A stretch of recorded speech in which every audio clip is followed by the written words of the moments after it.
Welcome to Temples and Rituals of Ancient Egypt. During rituals and festivals, the god was carried on a solar barge between the areas of a temple or the temples of different cities. Funerary carvings and paintings covering thousands of years, as well as the Book of the Dead, depict the same ship and oar design. Solar barges have been uncovered near or within several pharaohs' tombs. They were intended to carry the pharaoh into the afterlife.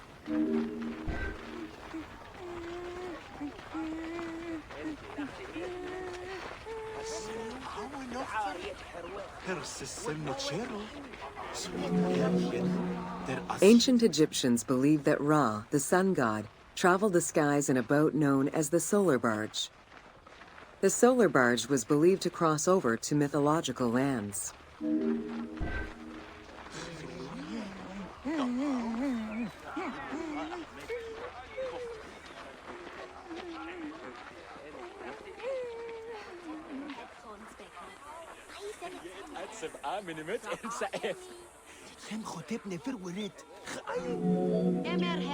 The god Ra believed mankind was conspiring against him. He ordered Sekhmet, the lion-headed war goddess, to kill all humans. To his chagrin, Ra quickly realized that with all humans gone, there would be no one left to worship him. In order to stop the rampaging Sekhmet, beer was brewed and dyed red with pomegranate juice to resemble blood. Sekhmet drank every drop of the brew she could find, eventually passing out drunk. When she awoke, she was calmer, and her lion visage had changed into Bastet. The Festival of Drunkenness was celebrated in honor of that myth.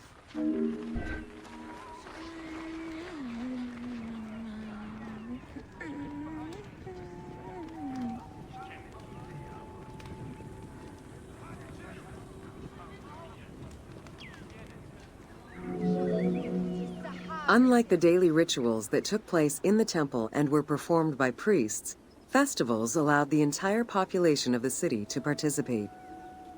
Festivals helped mark the passing of the seasons in the agricultural calendar. In reflecting the cycles of life, festivals offered a sense of consistency and structure for the regular citizens, thus reinforcing the sense of order that pharaohs were to provide for the citizens of Egypt as part of their godly duties.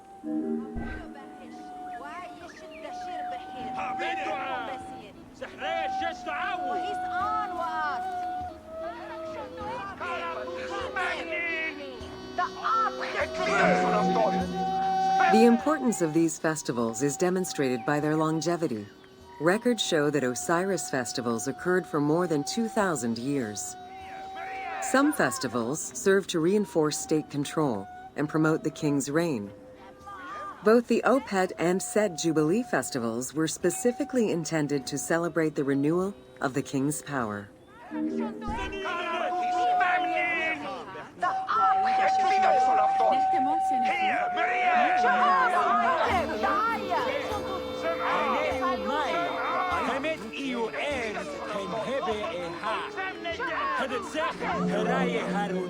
The temple hierarchy consisted of high priests, several types of priests, scribes, and servants. The high priest was known as the prophet. Some divinities had up to 4 prophets, and they were the ones to perform the most advanced and complex rituals.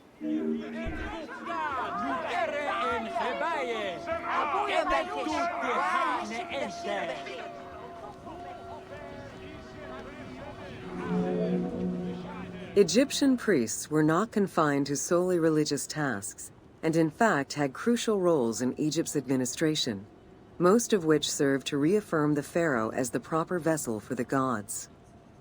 Their focus within the temple was centered on the proper conduct of daily divine rituals, rather than as custodians of dogma or the indoctrination of individuals.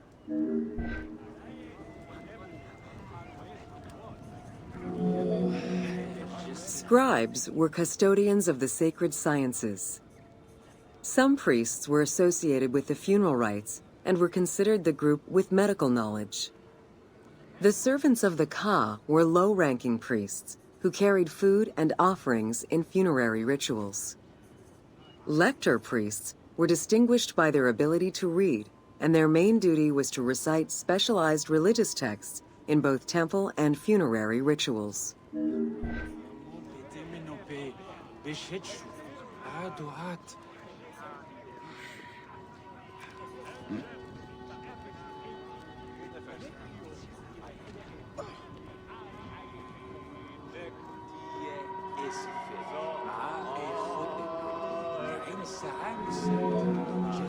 Priests and all the officials who served the temple worked only 3 months a year, with each period separated by a quarter of inactivity, at least within the temple compound.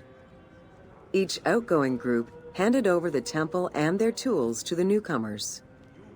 Only the high priesthood remained in permanent office within the temple.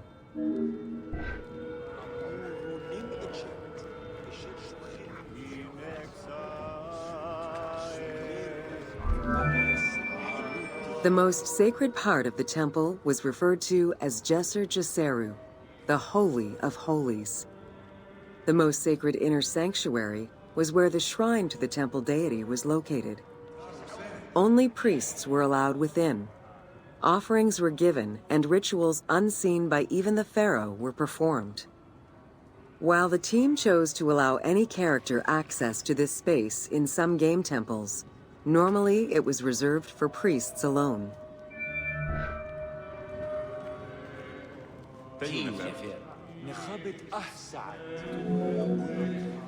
Pharaohs and their priests often chose the site of these sacred temples because of some mythological connection or an alignment with the cardinal points and certain stars.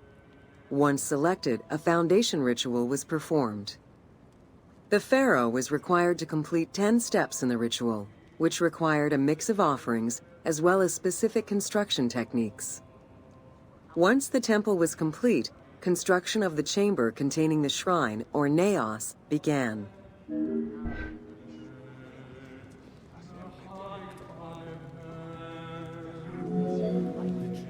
The naos was where the god statue stood. The representation of the deity was usually in stone or wood and decorated with gold, silver, and precious stones. Smaller temples had only one naos, while larger complexes, such as the Temple of Karnak, had many chambers to honor gods, such as Amun, Ptah, and Osiris. Each statue was believed to be a receptacle for the presence or essence of the god's Ka, enabling it to take a physical form. Through the statue, the god came to the shrine to eat, drink, and communicate with the pharaoh, or with the priests standing in for the pharaoh.